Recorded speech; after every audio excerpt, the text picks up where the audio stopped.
आत्मनिर्भर भारत निर्माण की दिशा में भारतीय रेल अपना महत्वपूर्ण योगदान दे रही है। पिछले कुछ साल में ही भारतीय रेल ने आधुनिकीकरण और रेल परिवहन के उन्नयन की दिशा में तेजी से अपनी क्षमताओं का विकास किया है।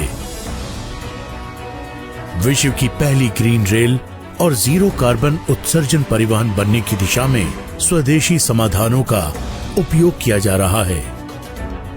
स्वच्छ भारत को बल देने के लिए 100% ट्रेनों में जैव शौचालय का प्रबंध किया गया है। इलेक्ट्रिक लोकोमोटिव में अब स्वदेशी कलपुर्जे का इस्तेमाल 95% तक बढ़ा दिया गया है। रेल व्हील फैक्ट्री की एक्सेल क्षमता को बढ़ाकर आयात पर निर्भरता को कम से कम किया गया है। आत्मनिर्भर भारत की पहचान ट्रेन 18 इसका एक सफल उदाहरण है। अपनी जरूरतों को पूरा करने के साथ अब भारतीय रेल फैक्ट्रियां निर्यात की तरफ कदम बढ़ा चुकी है।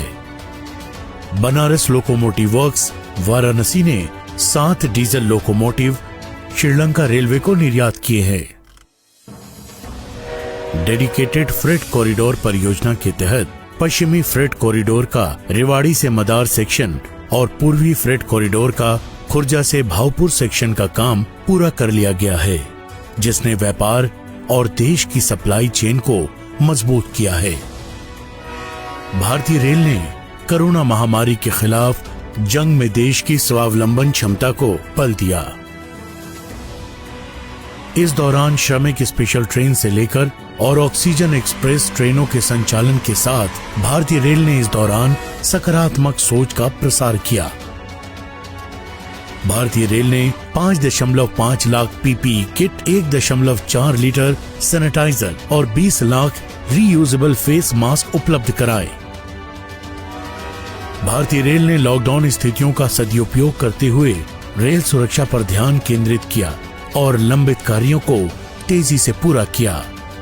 आत्मनिर्भर भारत की आत्मनिर्भर रेल, भारतीय रेल।